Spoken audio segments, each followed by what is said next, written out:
سوائے جنگ میں پہننے کے زرے کے ایک میرے پاس کچھ اور نہیں ہے جو جنگ میں تلواروں سے بچاؤ کے لیے میں زرہ پہن دیا کرتا ہوں. حضور نے وہ زرے کو منگایا اور اس کو فروخت کرنا چاہا. عثمان غنی قریب آئے اور اس زرے کو خریدا 400 درہم,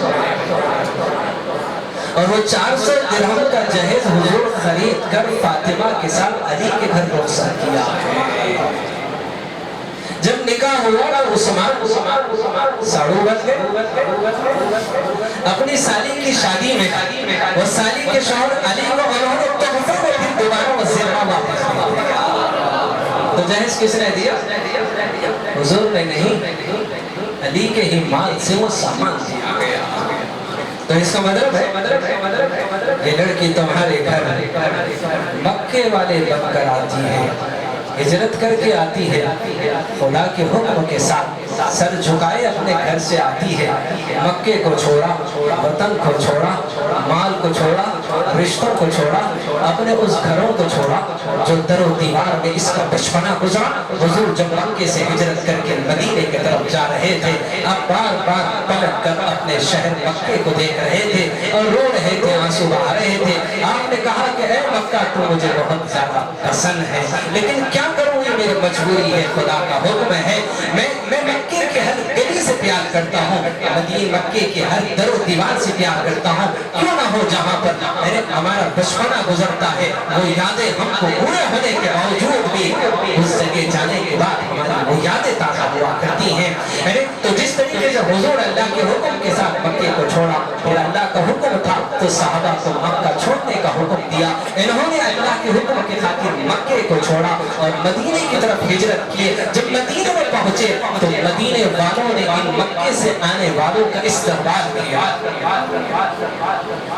اور ان کی میزبانی کی, ان کے مہمان نوازی کی, اور ان کے بعد جو دائرہ تھی آدھی جائیداد, ان کی جائیداد میں آدھا حصہ ان کو وراثت میں آیا.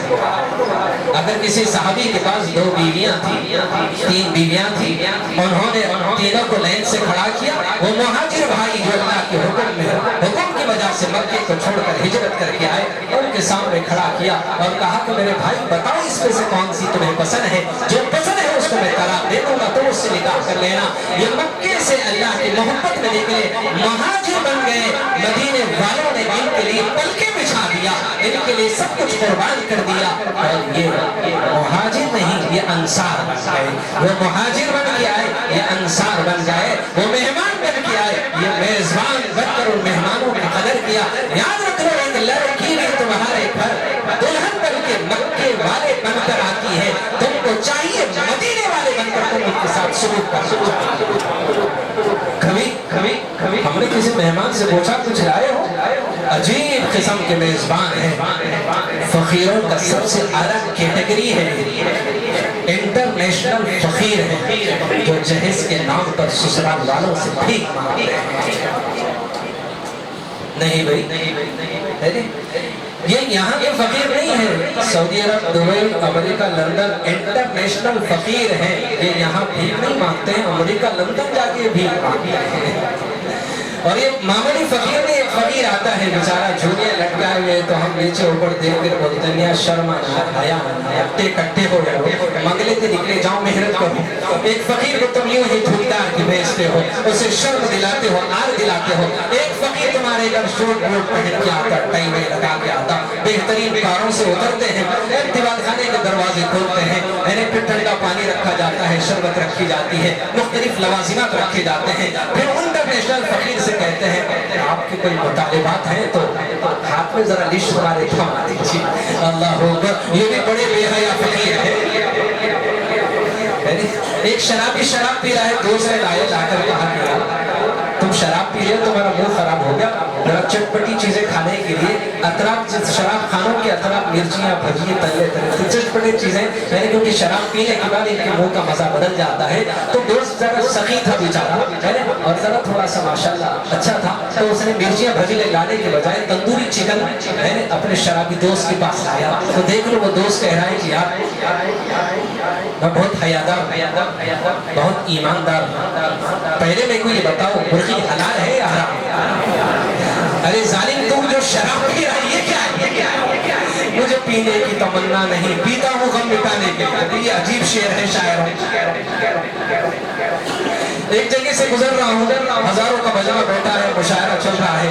میں نے سوچا چلو اپن بھی چند اشعار سن لیں گے، ہو سکتا ہے اپنے کام کی کوئی شعر ہو جائے. تھوڑے اشعار سے غریب کو تھوڑی سی کیا کہتے ہیں لگاؤ ہے. میں جاتے جاتے کار کو روکا، گلاس نیچے کرا، شعر چل رہا تھا، سارے مجمع واہ واہ کر رہا تھا. میں غور سے ذرا شعر کو سننے کی کوشش کیا تو شاعر کہہ رہا ہے گناہ کر کے ندامت نہیں، زنا کر کے شرمندگی نہیں، اس لیے کہ میں عاشق رسول ہوں. تو پورے واہ واہ بول رہے ہیں. بڑے افسوس کی بات ہے ایسے عاشق کی، یہ عاشق رسول نہیں ہے، یہ غدار رسول ہے. جو شعر پڑھ رہا ہے پورے ویسی بیٹھے ہوئے ہیں، پورے واہ واہ بول رہا ہے، بہت زبردست بول رہا ہے، ہزارہ پھر بولو. عجیب و غریب معاملہ ہے. تو کہنے کا مطلب یہ عشق نہیں ہے کہ جو نبی کی سنتوں کا جنازہ نکالے، یہ محبت نہیں ہے جو نبی کی محبت کے راستے کو چھوڑ دے. وہ اعمال کرے جس کے کرنے سے خدا اور اس کے رسول نے منع کیا، وہ اعمال سے ہم رک جائے جس کے کرنے کا اللہ اور اس کے رسول نے حکم دیا. اللہ کے حکموں پر چلنا یہ بندگی ہے، اللہ کے حکموں کو چھوڑ دینا یہ بغاوت ہے، بے وفائی ہے، نافرمانی ہے اور غداری ہے. تو یہی ہمارا ماحول ہے کہ یہ انٹرنیشنل فقیر ہے. ابھی کیا کیا چاہیے آپ کو؟ یہ ساری چیزیں چاہیے. اور ماشاءاللہ بولنے کے اندر بھی بڑا نفاست اور نزاکت ہوتی ہے. ماشاءاللہ ہمارا بچہ ویسے شروع سے ہی بہت سخی ہے، لیکن شادی کے بعد یہ کہہ رہا ہے کہ ممی شادی کی رسم کے بعد سے ہی میرے مصروفیات بڑھ گئے ہیں. لیکن اب میں سوچ رہا ہوں انشاءاللہ اب ہر روزانہ تھیلی لے کر ترکاری لانا میرے پاس وقت نہیں. سسرال والوں کو سمجھا دینا ہفتے بھر کی پوری ترکاری ایک ساتھ لا کے رکھنے والا ہوں. اب وہ دولت جانے، دولت کی اماں اور بابا جانے وہ ترکاری کو کہاں رکھنا ہے میرے کو نہیں معلوم. ویسے مانگنا یہ فقیروں کا کام ہے، بہت حیادار. مانگنے کے اندر بھی، بولنے کے اندر بھی فقیر چھپی ہوئی ہے. یہ عجیب فقیر ہے. لباس خضر میں ہزاروں رہزن میں رہتے ہیں، لباس خضر میں ہزاروں رہزن میں رہتے ہیں. اگر دنیا میں رہنا ہے تو کچھ پہچان پیدا کر. تو یہ ماں کہتی ہے جی میرا بچہ پہلے یہ کو بول دیا ہے، بول رہا ہے کہ اب ہر ہفتہ ترکاری لائے گا. اب دلہن جانے وہ ترکاری دیکھو نہیں ہوا تو پھر کیا مطلب ہے؟ اب ایک ہفتے تک ترکاری تو سڑ جائے گی. کرنا کیا ہے؟ تو اس کا مطلب شادی میں فریج دینا. دیکھو دیو بول کے نہیں بول رہے، خالی ترکاری کہاں رکھنا ہے نا پوچھ رہے آپ سے. بات سمجھ میں آگے پوری ماشاءاللہ. رگ رگ سے ریشے ریشے سے، عادات سے، اطوار سے، اخلاق سے، کردار سے، رفتار کی گفتار سے، جن کے رگوں میں شیطانیت بھری ہوئی ہے، جن کے اشارے فقیری کا کیا کہتے ہیں کاسا لی ہو، کیا کہتے ہیں بھیک مانگتے ہو. بتاؤ خدا ان فقیروں سے ان لوگوں کو بچائے جو غربت کا رونا روتے ہوئے اپنے نوجوان بیٹیوں کو اپنے گھروں میں رہتے ہوئے سسک رہے ہیں. اے نوجوانوں، یہ لڑکیاں جب کسی غیروں کے حوالے ہو جائے گی کل قیامت کے دن ان کا ایمان جائے گا، ان کی بے ایمانی تمہارے ایمان کو جلا کر خاک پر کرے گی اور تم سب کو حیا دلائے گی. کہے گی کہ جب ہم غیروں کے ساتھ جا رہے تھے کیا اس وقت تمہارا ایمان نہیں تھا کہ ہم کو ان غیروں سے چھٹکارا دلا کر ایمان کے آغوش میں سلا کر ایمان اور بندگی والی زندگی کا ہمیں راستہ دکھاتے.